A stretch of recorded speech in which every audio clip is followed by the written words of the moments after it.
This guy's been around every record company in London. He's getting nowhere. Would you see him? So I saw him and listened to the tapes, and they were pretty awful, which I understood why people had turned them down. But I thought they were interesting, and I thought interesting enough to see them. So I said, bring the boys down to London and I'll give them a test. I just took it as a fairly normal, routine job. And then when I met them, I liked them, and I thought they were great. I didn't think they would be worldwide hit writers because the songs they'd produced were pretty elementary. Love Me Do was about the best of the bunch.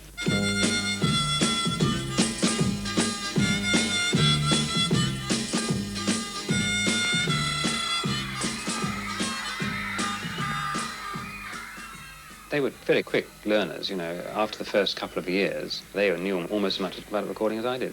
And they were always wanting to experiment, always asking questions. We did a lot of learning together. He had a very great musical knowledge and background.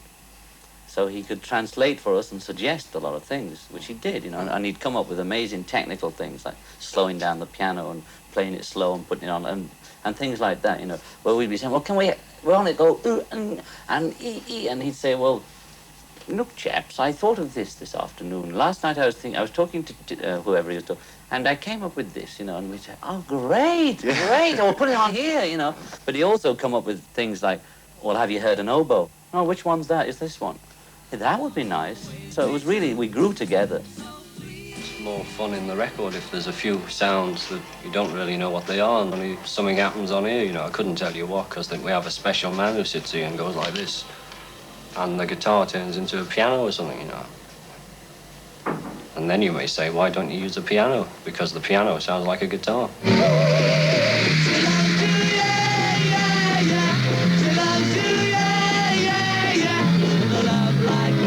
You know you should be glad. You know it's up to you. I think it's only fair. I can hurt you too. Apologize to her because she loves you, and you know that can't be bad. She loves you, and you know you should be glad. She loves you, yeah, yeah. I remember getting a record called She Loves You in October of 1963. And I played it. I had a record review board. We played 5 records, and we would average about 10,000 calls. And they would vote for what record they liked best. Our audience did. Beatles came in 3rd. I then played it for about 2 or 3 weeks, and nothing happened. I did my Christmas show, went away to Miami Beach, you remember, for on a vacation. I started putting it on the radio, and all of a sudden, every other record was a Beatle record. Got a call from my program director at WINS and said, hey, you got to come back. I said, why? He says, the Beatles are coming. I said, well, get yourself an exterminator.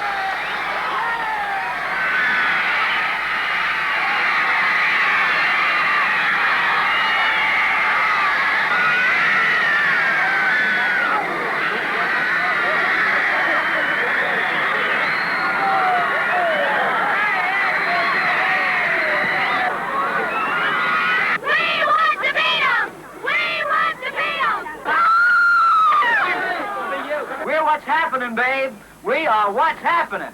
The Beatles and Murray the Cave. Oh, where are we going to the TV place now? Stand by and listen to Wins and tell your friends.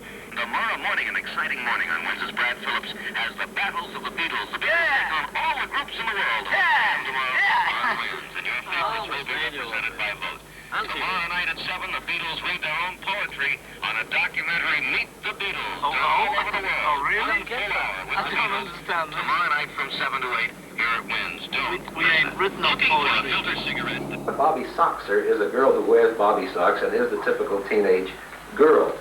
And we put the name the Beatles right across the sock because we think that the girls in America are going to want to be associated with the Beatles, and that is certainly evidenced by what you've seen around here in the last day. And distribution of this kind runs into tens of thousands of dozens a week. We can ship these starting Monday, literally. We will put out socks starting Monday, right through our plant. We're in production now. As a matter of fact, we might have jumped the gun a little bit. We've already sold some of these. Nothing's in writing, but they're sold. We have appointments to move on. Now, we're ready to go. They put down the Beatles when they first came over, said they couldn't sing worth a damn. There was a David Susskind who does a program on people who said good music, you know, and They were talking about it being, junk music and that it wouldn't last, it was a fad. It was something new, it was something that the establishment couldn't control. It was no longer the Tony Bennett's, Frank Sinatra's, and Nat King Cole's that was controlling the business. It was a bunch of young people. It was a great day to be young, and I think the establishment finally found that out because everybody wanted to be young after that. And the younger clothes, and people sort of decided that if you can't beat them, join them. And I think that's what they try to do. A lot of them look kind of ridiculous doing it, but...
They were an abstraction. They were like Christmas.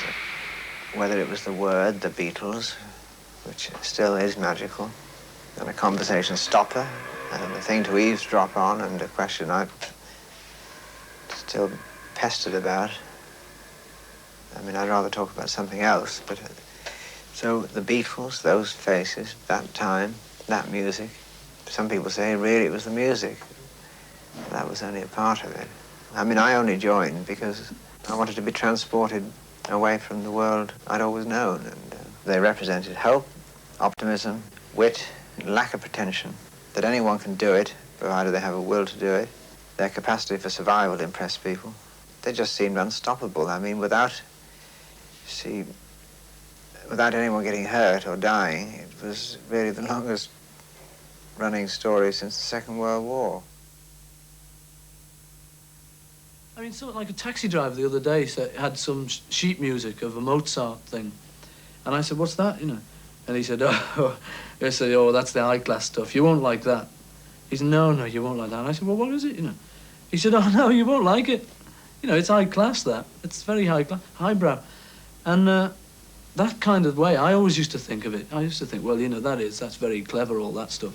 And it isn't, it's just exactly what's going on in pop at the moment. Pop music is the classical music of now.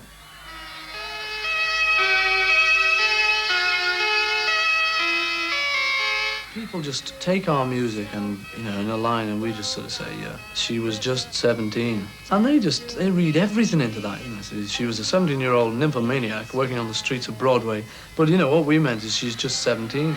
But it might mean all the other as well. I don't know.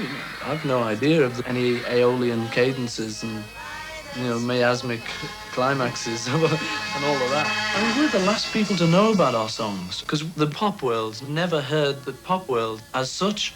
Because we can't, it's like if you look at a snapshot of yourself, you're looking at what tie you were wearing or whether you were looking nice in the snapshot. But anyone else will just take the snapshot and say, oh, that's good, that's a snapshot of Tony, that's nice. We really just always think of ourselves as just happy little songwriters, just little rockers, just playing in a rock group. But it gets more important than that after you've been over to America and you've sort of got knighted.